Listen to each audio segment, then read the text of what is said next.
I woke up to the sound of my truck's engine block heater humming its familiar winter tune at 5 in the morning, just like it had for the past 3 years in Fargo, North Dakota. The temperature outside had dropped to negative 25 degrees, and without that heater, my diesel engine would be nothing more than a frozen block of useless metal. I stumbled to the window, coffee mug in hand, and watched the steam rising from my Ford F-250's hood in the pre-dawn darkness. Everything seemed normal until I noticed a bright orange violation sticker plastered across my windshield. My name is Aaron Steele, and I have lived in Pinewood Estates for 3 years now. The neighborhood sits on the north side of Fargo, where the wind cuts through you like a knife and winter is not just a season but a test of survival.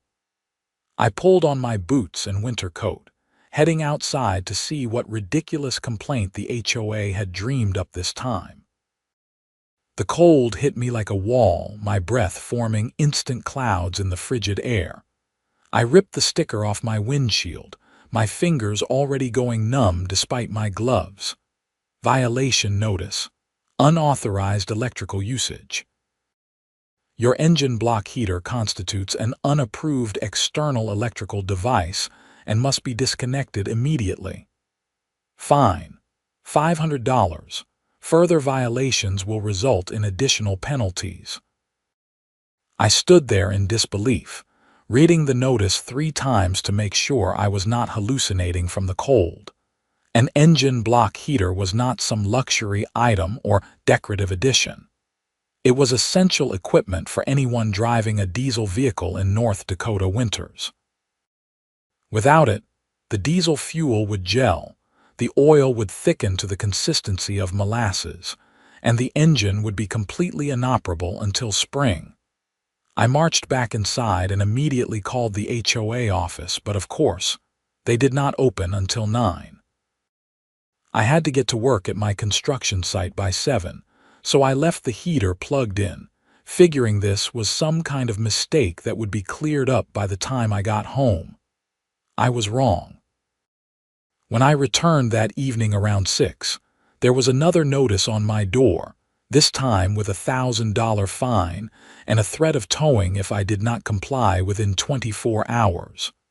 Below the printed text was a handwritten note. Mr. Steele, this is your final warning. Disconnect the device or face immediate action. Patricia Henderson, HOA President. Patricia Henderson. The name alone made my jaw clench. She had moved into the neighborhood about 6 months ago and immediately ran for HOA President, winning by default because no one else wanted the thankless job. Since then, she had made it her personal mission to enforce every single rule in the HOA handbook, no matter how outdated or irrelevant. She had fined my neighbor for having his garbage cans visible from the street 15 minutes before collection time. She had forced another resident to repaint their front door because the shade of red was 2% darker than the approved color palette.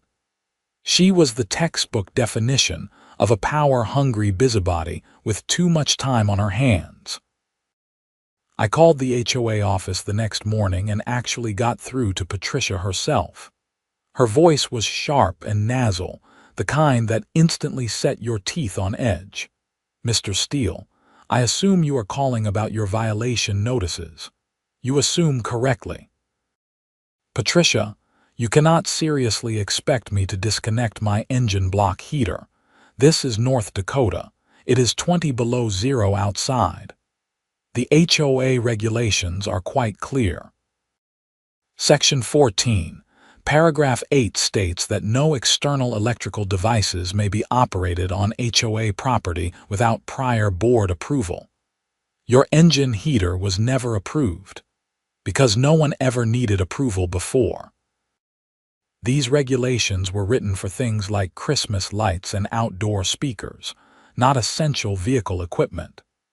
The regulation does not specify exceptions, Mr. Steele. If we allow you to violate the rules, then everyone will want special treatment. I have a responsibility to maintain order and fairness in this community. Fairness. You want to talk about fairness? Half the board members have remote car starters that they use every morning. Those are external electrical devices operated by radio signals. Are you going to find them too? There was a pause on the other end of the line. I could practically hear her brain working to come up with a justification. Remote starters are internal to the vehicle and do not require external power sources. Your block heater is plugged into the community electrical outlet, which constitutes unauthorized usage of HOA resources. That outlet is right next to my assigned parking spot. It was installed specifically for block heaters when this complex was built. Check the original construction documents.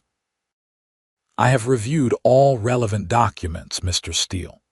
The outlet may have been installed by the builder, but the current HOA regulations supersede any original intentions.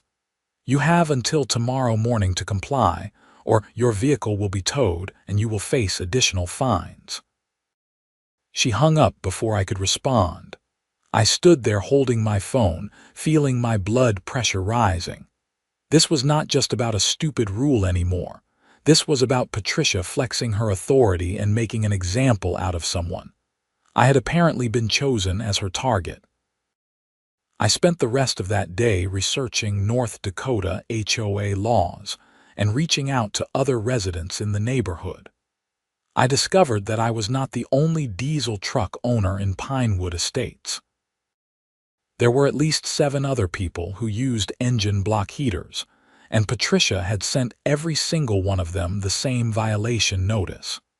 However, I was the only one who had pushed back. The others had either disconnected their heaters or started parking off the property to avoid the fines.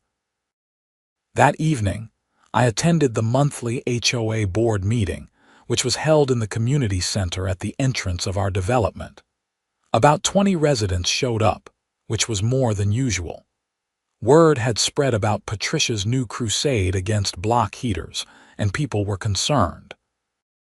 Patricia called the meeting to order with an officious rap of her gavel. She was a woman in her early 50s with perfectly styled blonde hair that never moved in the wind, sharp blue eyes that missed nothing, and a perpetual expression of disapproval.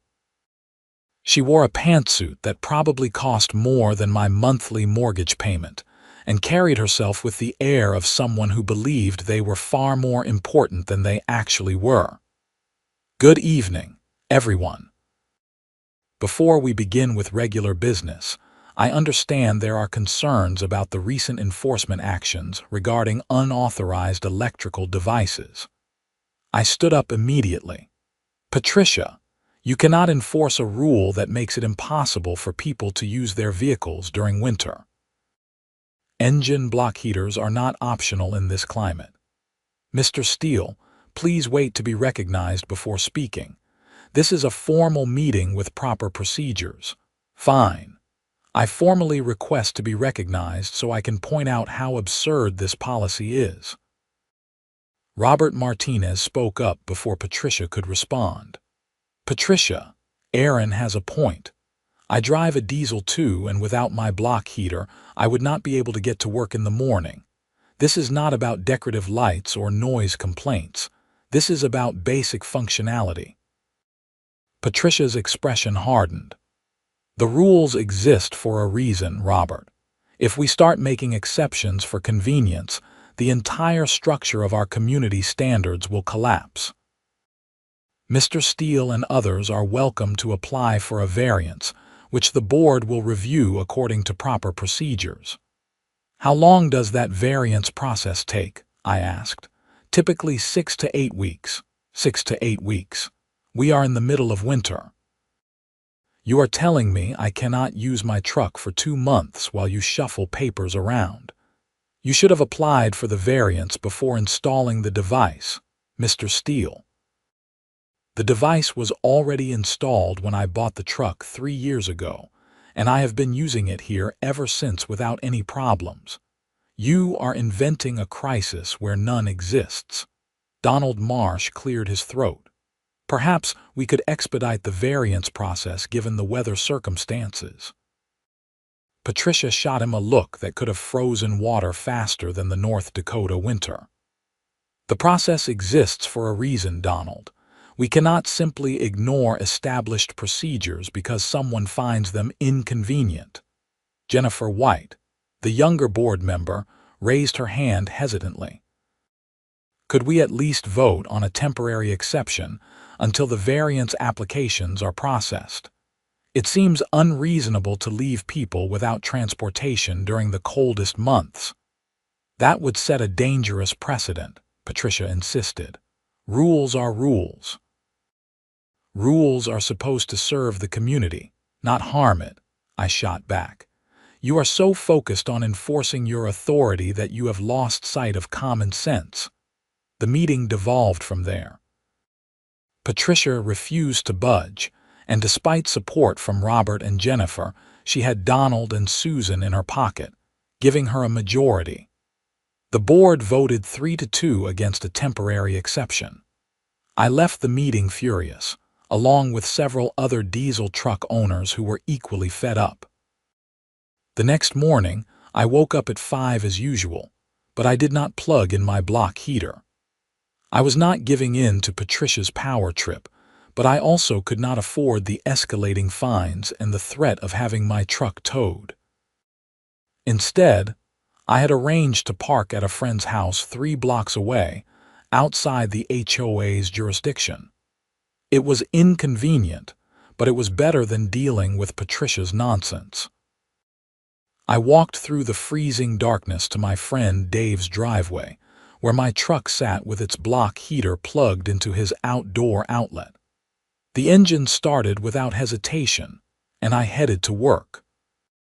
As I drove out of Dave's neighborhood, I passed through Pinewood Estates and noticed something interesting.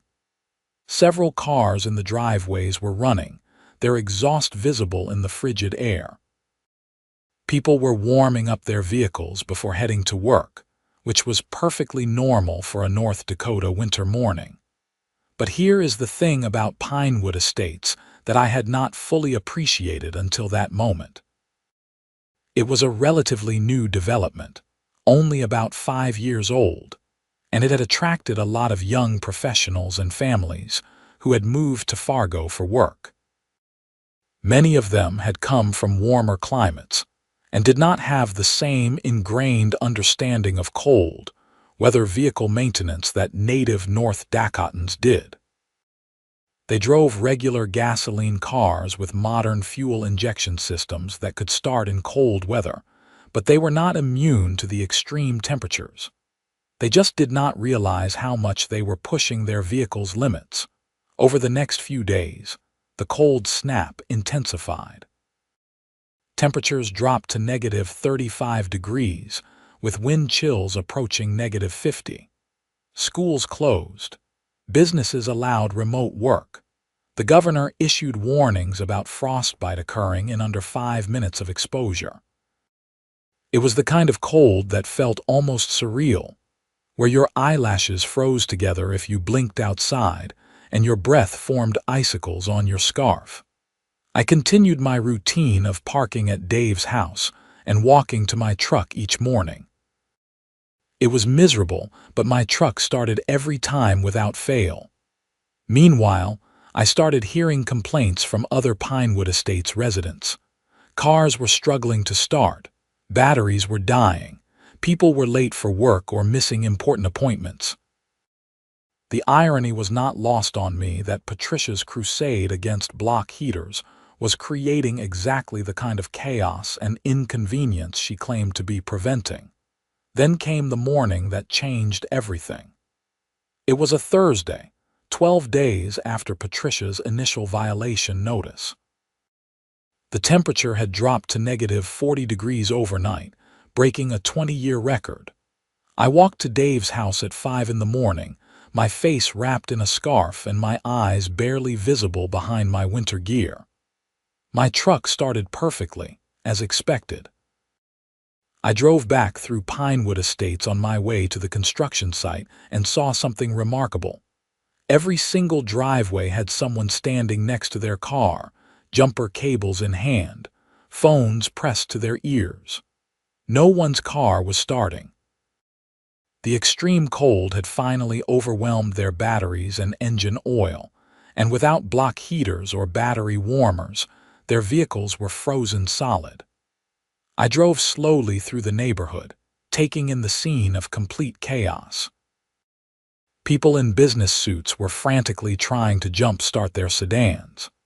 Parents with children bundled like tiny Arctic explorers were attempting to flag down any moving vehicle for help. The few cars that were running all seemed to be the older model trucks and SUVs whose owners had been smart enough to use block heaters before Patricia's ban.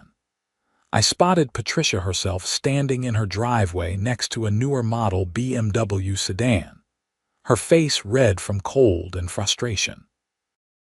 Her perfectly styled hair was hidden under a fur-lined hood, and she was yelling into her phone while staring at her non-responsive vehicle. I considered stopping to offer assistance but decided against it. She had created this mess, and she could deal with the consequences. I got to work and spent the morning operating heavy equipment, but I could not stop thinking about the situation back home. During my lunch break, I checked the Pinewood Estates community Facebook page and found it exploding with activity. Dozens of posts from residents who had missed work, missed meetings, or were stranded at home because their cars would not start. Many were pointing out that the diesel truck owners who had been parking off property were the only ones able to get around. The irony was thick enough to cut with a chainsaw. Someone had posted a photo of Patricia's BMW with the caption, "Even the HOA president can't get to work today." Maybe those engine block heaters weren't such a bad idea after all. The post had over 100 reactions and comments, most of them critical of the block heater ban. Robert Martinez, the reasonable board member, had posted a statement. "Emergency board meeting tonight at 7 p.m. We need to address the block heater situation immediately. This is a safety issue, not just an inconvenience." I finished my workday and headed back to Pinewood Estates that evening. The scene had not improved. If anything, it had gotten worse. Cars were abandoned in driveways, their owners having given up and called in sick or arranged rides with the few people who had working vehicles. The community center parking lot was surprisingly full, considering most people could not drive. It appeared that many residents had walked to the meeting, despite the dangerous cold, because they were angry and wanted answers. I walked into the community center to find it packed with at least 60 residents, triple the usual attendance. The room hummed with angry conversations, and the temperature was rising from all the body heat. Patricia sat at the board table looking notably less composed than usual. Her hair was slightly disheveled, and she had dark circles under her eyes. The other board members looked equally uncomfortable, except for Robert, who seemed grimly satisfied that reality had finally forced the issue. Patricia called the meeting to order, but before she could launch into her prepared remarks, a man named Gary Peterson stood up. Gary was a software engineer who worked from home most days, but had needed to go into the office that morning for an important presentation. His car had refused to start, and he had missed the meeting, potentially costing his company a major contract. "Patricia, I want to know what you are going to do to fix this disaster. My car is dead in my driveway. I missed a $15 million presentation this morning, all because you decided that enforcing some pointless rule was more important than common sense." "Mr. Peterson, I understand your frustration, but the board made a decision based on the regulations as written." "The board made a stupid decision," shouted another voice from the back. "My wife is a nurse. She could not get to the hospital for her shift this morning. Do you understand what that means? People depend on her to provide medical care, and she was stuck at home because her car was frozen. More voices joined in, creating a cacophony of anger and frustration. Patricia tried to maintain control, banging her gavel repeatedly, but the crowd was having none of it. These were people who had been inconvenienced, who had lost money, who had potentially damaged their careers, all because of an arbitrary enforcement of a misinterpreted rule. Robert Martinez finally stood up and raised his hands, calling for quiet. His voice carried authority without being condescending. "Everyone, please. I know you are angry. You have every right to be, but we need to address this constructively. Patricia, I am making a formal motion to immediately suspend the block heater ban and to allow all residents to use engine block heaters without restriction during winter months. Furthermore, I move that we issue a formal apology to all residents who were fined or inconvenienced by this policy." Jennifer White immediately seconded the motion. "I support Robert's proposal completely. This should never have happened." Patricia looked like she had been slapped. "You cannot just overturn board decisions without proper process." "Watch me," Robert said firmly. "This is an emergency situation affecting the safety and welfare of our entire community. We have the authority to act immediately." "Donald, Susan, how do you vote?" Donald Marsh, who had been staring at the table throughout the confrontation, finally looked up. "I vote yes. This has gone too far." Susan Crawford nodded wearily. "Yes, let's end this." Patricia's face went from red to white. "This is highly irregular. You are setting a precedent that undermines the entire structure of HOA governance." "No," I said, standing up from my seat in the audience. "What undermines HOA governance is when the people in charge forget that they are supposed to serve the community, not rule over it. You turned a non-issue into a crisis because you were more concerned with asserting your authority than actually helping your neighbors."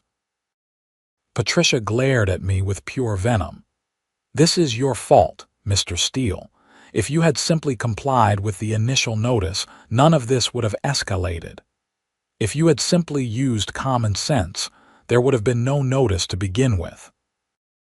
Everyone in this room knows that engine block heaters are essential in North Dakota. Everyone except you, apparently." The motion passed 4-1, with only Patricia voting against it. The crowd applauded, and several people came up to shake Robert's hand. Patricia gathered her papers with sharp, angry movements and stood to leave. "If this is how this board operates, then I see no point in continuing as president. You clearly do not respect proper procedures or authority. I resign, effective immediately." She stormed out of the community center without another word. The room fell silent for a moment, then someone started clapping. Others joined in, and soon the entire room was applauding Patricia's departure. It might sound mean-spirited, but this was a woman who had made everyone's lives more difficult for months with her petty enforcement and power trips. Her resignation was genuinely good news for the community. Robert took over as acting president and quickly organized a plan. The HOA would immediately refund all fines related to the block heater violations. They would also send out a community-wide email clarifying that engine block heaters, battery warmers, and similar cold weather equipment were not only allowed but encouraged. Additionally, they would review all existing regulations to identify other outdated or unreasonable rules that needed revision. The meeting adjourned around 9 p.m., and I walked back through the neighborhood with several other residents. The cold was still brutal, but there was a sense of relief and camaraderie that had been missing for months. People were actually talking to each other, sharing stories of their morning disasters and making plans to help neighbors whose vehicles were still non-functional. I got home and immediately plugged my truck's block heater into the outlet next to my parking spot. It felt good to use my own assigned space again, after nearly 2 weeks of walking to Dave's house. I sent Dave a text thanking him for letting me use his driveway and promised to buy him dinner once the cold snap broke. The next morning, Friday, I woke up to my truck's familiar hum and checked the community Facebook page. Robert had posted the official announcement about the policy reversal at 11 p.m. the previous night, and it already had over 200 positive reactions. People were thanking him for taking action and expressing relief that they would be able to get to work. I drove through Pinewood Estates on my way to the construction site and saw a completely different scene than the previous morning. Block heaters were plugged in at nearly every diesel truck and several of the older gasoline vehicles. People were successfully starting their cars and heading to work. The neighborhood looked normal again, or as normal as any place can look when it is negative 35 degrees outside. Over the weekend, the temperature finally started to climb back to more reasonable levels. Negative 10 degrees felt like a heat wave after the sustained extreme cold. People emerged from their homes to dig out vehicles, clear driveways, and check on neighbors. There was a definite shift in the community atmosphere. The shared crisis had brought people together in a way that regular HOA meetings never had.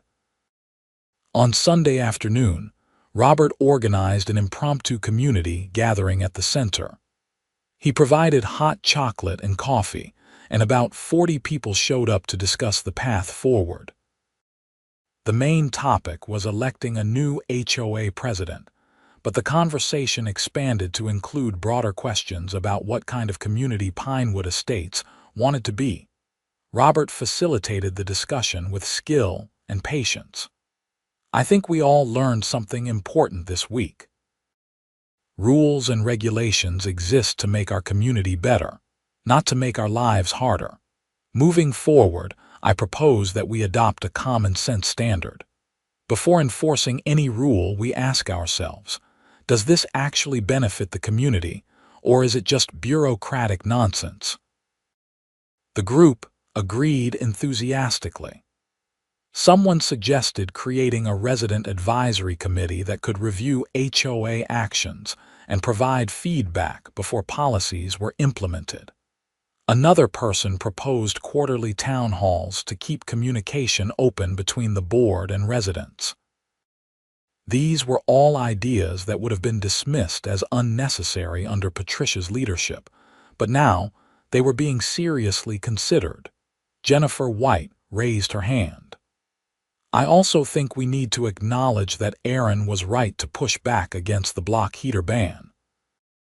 A lot of us knew the policy was wrong, but we did not speak up.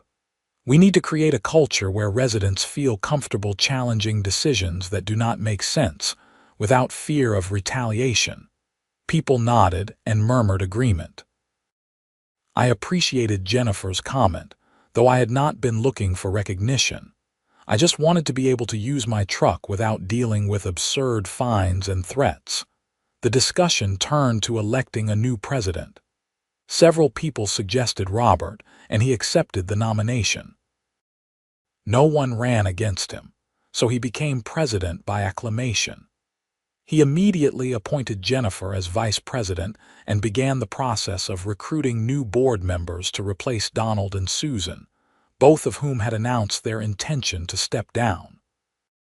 Over the next few weeks, life in Pinewood Estates improved dramatically. Robert proved to be an effective and reasonable leader who actually listened to residents and made decisions based on community needs rather than arbitrary rule enforcement. The block heater situation became a running joke in the neighborhood, with people referring to it as the Great Freeze-Out or Block Heater Gate. I thought the story ended there, with Patricia gone and the community moving forward under better leadership. I was wrong. About 3 weeks after Patricia's resignation, I got a call from Robert. His voice was tight with anger and concern. "Aaron, we have a problem. A big problem. I just got a call from our HOA's accounting firm." They were reviewing the financial records as part of their annual audit, and they found some serious discrepancies. What kind of discrepancies? The kind that involve missing money, about $47,000 missing to be precise. I sat down heavily on my couch. You think Patricia stole from the HOA? I do not want to jump to conclusions, but the missing funds all disappeared during her 6 months as president. The accountant found a series of checks made out to a company called Pinewood Property Services. The checks were authorized by Patricia as president, and they were supposedly for maintenance and improvements. But here is the thing: Pinewood Property Services does not exist. It is a shell company, and when the accountant tried to track down the business registration, it led back to an address that is Patricia's home office. So she was writing checks to herself. It looks that way. The accountant is still digging into the details, but the preliminary evidence is damning. I have already contacted the police, and they are opening an investigation. Good. She deserves whatever she gets. There is more. Remember all those fines she was issuing. The money from those fines was supposed to go into the Community Improvement Fund. None of it did. She deposited the checks into a separate account that she controlled solely. That is another $12,000 unaccounted for. I felt my anger rising again, but this time it was different. This was not about petty annoyance at an overzealous HOA president. This was about actual theft, about someone who had abused a position of trust to enrich themselves at the community's expense. The police investigation moved quickly. Detective Sarah Morrison, from the Fargo Police Department's Financial Crimes Unit, took the lead. She was a sharp woman in her 40s with over 15 years of experience investigating fraud and embezzlement. She interviewed board members, reviewed financial records, and subpoenaed Patricia's personal bank accounts. What they found was even worse than Robert had initially reported. Patricia had been systematically stealing from the HOA almost from the moment she became president. The fake company invoices, the diverted fine money, and several other schemes added up to nearly $73,000 in stolen funds. She had used the money for personal expenses, including luxury vacations, designer clothes, and renovations to her home. Detective Morrison came to my house about a week into the investigation to ask me questions about my interactions with Patricia. I recounted the whole block heater saga, including the fines I had been issued. "Did you pay those fines?" she asked. "No. I was planning to fight them, and then the board reversed the policy and promised to refund anyone who had paid. I never sent them any money." Smart. Several residents did pay their fines, and that money is part of the missing funds. "We are going to need you to testify about Patricia's conduct and the circumstances around the fines if this goes to trial." "Absolutely. Whatever you need." 2 days later, Patricia Henderson was arrested at her home and charged with felony theft, fraud, and abuse of fiduciary duty. The arrest made the local news, with footage of her being led out of her house in handcuffs while trying to hide her face from cameras. The story spread quickly through Pinewood Estates, with residents expressing shock, vindication, and anger in equal measure. The criminal case against Patricia took several months to work through the system. Her attorney initially tried to negotiate a plea deal, but the prosecutor's office was not interested in being lenient. The evidence was overwhelming, and the prosecutor wanted to send a message that white-collar crime would be taken seriously. The trial took place in late spring, after the snow had melted and Fargo had returned to more pleasant temperatures. I testified on the second day, describing Patricia's aggressive enforcement of the block heater ban and her apparent disregard for the impact on residents.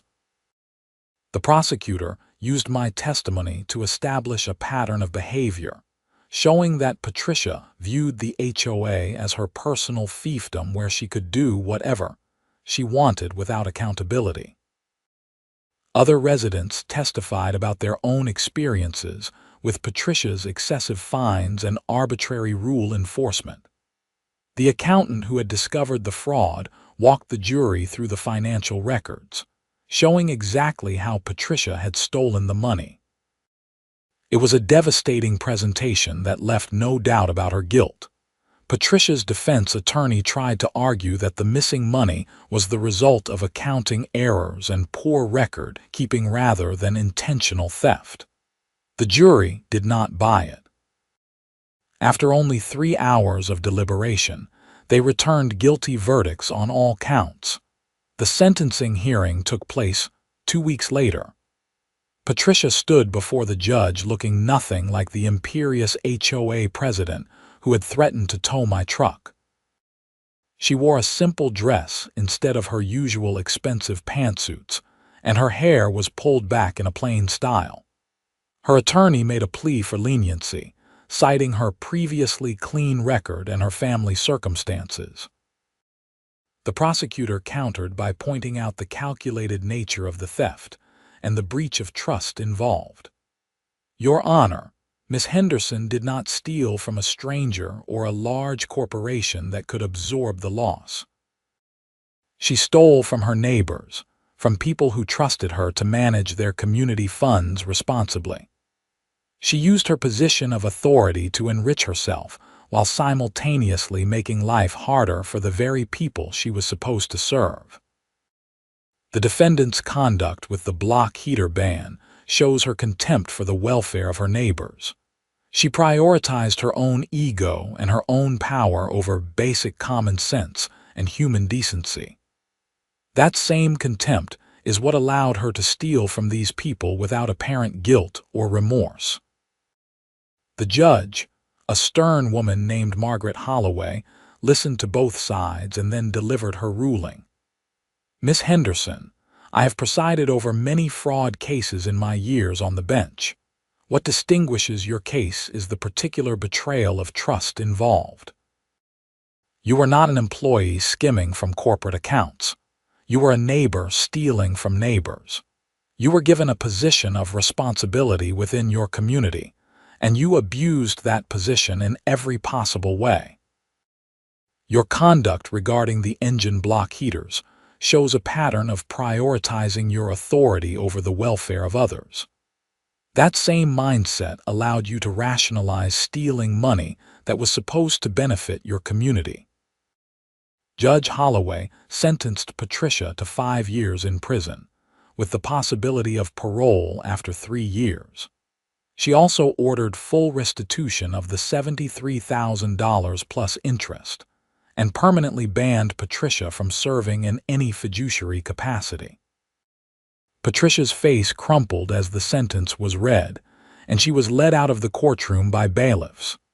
The sentence felt like justice, though nothing could fully compensate for the chaos and stress Patricia had caused. The HOA did eventually recover most of the stolen money through a combination of Patricia's assets being seized and claims against her homeowner's insurance policy, which covered certain types of fraud by board members. Life in Pinewood Estates moved on. Robert served effectively as president for another year before stepping down to focus on his business. Jennifer took over and continued the common-sense approach to HOA governance. The block heater incident became part of neighborhood lore, a cautionary tale about what happens when petty authority goes unchecked. As for me, I continued to live in Pinewood Estates and drive my diesel truck. Every winter morning, I plug in my engine block heater without any concern about violation notices or fines. The familiar hum of the heater warming my engine is a reminder that sometimes standing up to unreasonable authority is not just about personal convenience. It is about protecting the basic functionality of a community and ensuring that rules serve people rather than the other way around. The whole experience taught me several important lessons. First, HOA rules need to make practical sense for the actual environment where people live.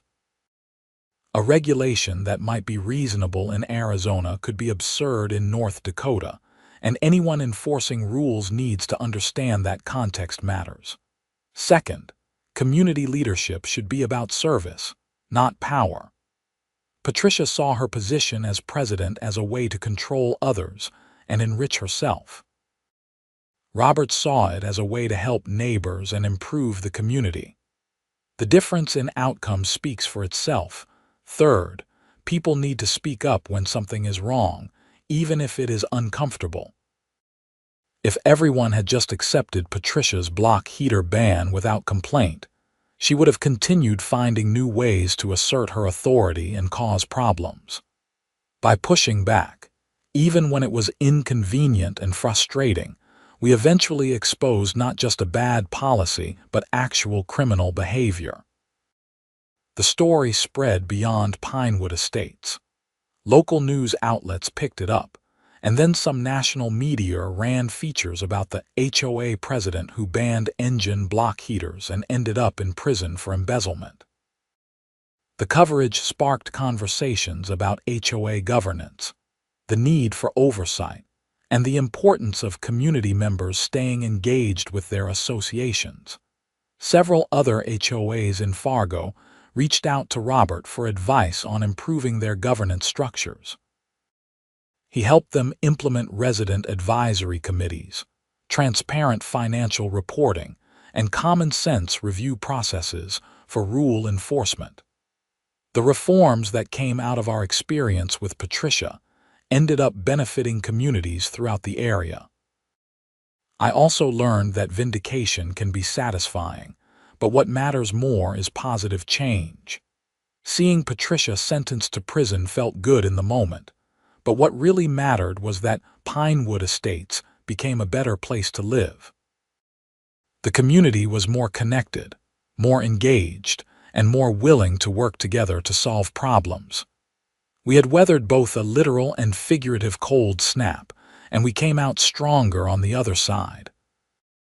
One interesting footnote to the whole story involved the diesel truck owners who had been most affected by the block heater ban. We formed an informal group that met occasionally for barbecues and to discuss vehicle maintenance and cold weather preparation. It was not anything official, just a few guys who had bonded over shared frustration with HOA nonsense. We called ourselves the Frozen Engine Club, and we made it our mission to help new residents understand the realities of North Dakota winters. Every fall, before the first serious cold snap, we would organize a community workshop on winter vehicle preparation. We showed people how to use block heaters and battery warmers, explained the importance of winter-grade oil and antifreeze, and demonstrated proper techniques for starting cold engines. It became one of the most popular community events, drawing both long-time residents and newcomers who appreciated the practical advice. The workshop was always held in the community center, and we made sure to tell the story of the block heater ban as a cautionary tale and a bit of entertainment. People loved hearing about Patricia's downfall, and it served as a useful reminder about the importance of practical, community-focused HOA leadership. My relationship with HOAs permanently changed after the Patricia Henderson experience. I became much more engaged with board meetings and community decisions. I ran for the board myself after Jennifer stepped down as president, serving for 2 years as treasurer. It was often tedious work, reviewing budgets and approving routine expenditures, but it was also important. By staying involved, I could help ensure that Pinewood Estates never again fell under the control of someone like Patricia. During my time on the board, we implemented several reforms that became models for other HOAs. We created a rule review committee that evaluated all regulations every 2 years to identify outdated or impractical provisions. We established a quick appeal process for residents who received violation notices, allowing them to present their case to the board before fines were imposed. We also instituted term limits for board positions to prevent any one person from accumulating too much power. These changes were not revolutionary, just common sense governance that put community welfare ahead of bureaucratic rigidity. But they made a real difference in how people experienced living in Pinewood Estates. Violation notices decreased dramatically because we focused on actual problems rather than technical infractions. Community satisfaction increased, and several residents who had been considering moving away decided to stay. The financial recovery from Patricia's theft took longer than the initial investigation and trial. Even with restitution ordered by the court and insurance payouts, the HOA had to carefully manage its budget for over a year to fully replenish the depleted reserves. We delayed some planned improvements and negotiated better rates with service providers. The community pulled together, with residents voting to approve a temporary special assessment to help cover the shortfall. People were willing to pay a little extra because they trusted that the money would actually be used for community benefit, not diverted into someone's pocket. I stayed in regular contact with Robert Martinez and Jennifer White even after my term on the board ended. We had formed genuine friendships through the crisis and its aftermath. Robert's business continued to thrive, and he became something of a local expert on HOA governance, occasionally speaking at community association conferences about the lessons learned from the Pinewood Estates experience. Jennifer eventually moved to a different city for a job opportunity, but she stayed connected to the community and would visit whenever she was back in Fargo. As years passed, new residents moved into Pinewood Estates who had not lived through the block heater saga. They heard the story as neighborhood legend, sometimes skeptical that an HOA president would really ban such an obviously necessary piece of equipment. Those of us who had been there would pull up the old Facebook posts and news articles to prove that, yes, it really happened. And yes, it was every bit as absurd as it sounded. The story became a teaching tool not just within our community, but for HOAs across cold weather climates. I was invited to speak at a statewide community association conference about resident rights and the importance of questioning unreasonable rules.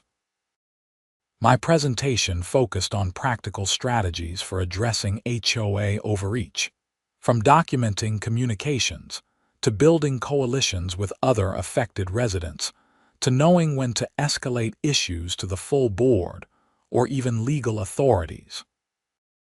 One of the most gratifying aspects of speaking about the experience was hearing from other people who had faced similar situations. After one presentation, a woman approached me with tears in her eyes. She lived in a different HOA that had been trying to ban residents from parking work vehicles in their driveways, which would have prevented her husband, a plumber, from making a living. She had been fighting the policy alone and feeling overwhelmed. After hearing my story, she felt encouraged to keep pushing back and to organize other affected residents. She later emailed to tell me that they had successfully overturned the ban, and the board president who had proposed it had resigned under pressure. These stories reminded me that the battle against petty tyranny and bureaucratic overreach is ongoing. There will always be people who get a taste of authority and abuse it, but there will also always be people willing to stand up and say that rules should serve communities, not control them. The key is making sure the latter group outnumbers the former and stays engaged enough to prevent problems before they escalate. My truck, the 2020 Ford F-250 diesel that had inadvertently started this whole saga, continued to serve me faithfully. Every winter morning, the block heater hummed away, warming the engine and ensuring reliable starts even in the worst weather. I never took that simple piece of equipment for granted again. What had once been a mundane bit of vehicle maintenance had become a symbol of common sense prevailing over arbitrary authority. The parking spot next to my assigned space, where the electrical outlet was located, eventually got a small plaque installed by the HOA board. It read, "In memory of common sense, may it always prevail." It was Jennifer's idea, implemented just before she moved away. The plaque made me smile every time I saw it, a permanent reminder that even small acts of resistance can lead to meaningful change. Patricia Henderson served 3 years and 4 months of her 5-year sentence before being released on parole. She did not return to Fargo after her release, moving instead to somewhere in Minnesota where presumably no one knew her story. I occasionally wondered if she ever reflected on how differently things could have gone if she had simply listened to reason about the block heaters, or if she had viewed her role as president as a service opportunity rather than a chance to assert dominance. But ultimately, her fate was not my concern. She had faced consequences for her actions, and the community had moved on to better leadership. The final piece of the story came about 5 years after the initial block heater incident. The original HOA regulations, the ones that Patricia had misinterpreted to ban block heaters, were completely rewritten by a committee of residents and board members. The new regulations were half as long, twice as clear, and focused exclusively on issues that actually affected community welfare and property values. Maintenance of essential vehicle equipment was explicitly protected. Common sense exceptions were built into every rule. And most importantly, the regulations included a provision requiring board members to consider the practical impact of any enforcement action before issuing violations. The process of rewriting the regulations involved months of community meetings, surveys, and feedback sessions. It was tedious work, but it was also deeply satisfying. We were building something better, creating a framework for community governance that would serve residents rather than burden them. The final document was approved by an overwhelming majority of homeowners and became a model that other HOAs requested permission to adapt for their own communities. On the day the new regulations were officially adopted, the board held a small celebration at the community center. About 50 residents attended, including several of the diesel truck owners who had been most affected by the original block heater ban. Robert gave a short speech about the journey from crisis to reform, acknowledging the pain and frustration of the initial conflict while celebrating the positive changes that had emerged. "We learned that rules without reason are just tyranny wearing a bureaucratic mask," Robert said. "We learned that community leadership is a privilege that requires humility and a genuine desire to serve. And we learned that ordinary people standing up for common sense can create extraordinary change. Aaron, this started because you refused to accept an unreasonable rule. Thank you for having the courage to push back." People applauded, and I felt a mix of embarrassment and pride. I had not set out to become some kind of HOA reform advocate. I just wanted to keep my truck running during winter. But sometimes the most significant changes come from the most mundane conflicts, and sometimes the best outcomes emerge from the worst situations. As I drove home that evening, my truck running smoothly thanks to the engine block heater that was now explicitly protected by HOA regulations, I reflected on everything that had happened. A simple piece of vehicle equipment had exposed corruption, changed community governance, and ultimately led to criminal prosecution and meaningful reform. It was a reminder that every rule, every regulation, every exercise of authority affects real people living real lives. Those in positions of power have a responsibility to remember that basic truth. The cold North Dakota winters continue to come every year, as reliable as taxes and as harsh as ever. But the residents of Pinewood Estates faced them with better equipment, better leadership, and better community solidarity. We had learned our lessons through a crisis of Patricia Henderson's making, and we had emerged stronger, smarter, and more committed to ensuring that common sense would always have a place in our community governance. Years later, when new neighbors would move in and ask about the plaque by my parking spot, I would tell them the whole story.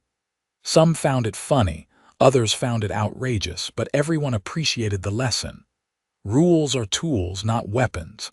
Leadership is service, not dominion.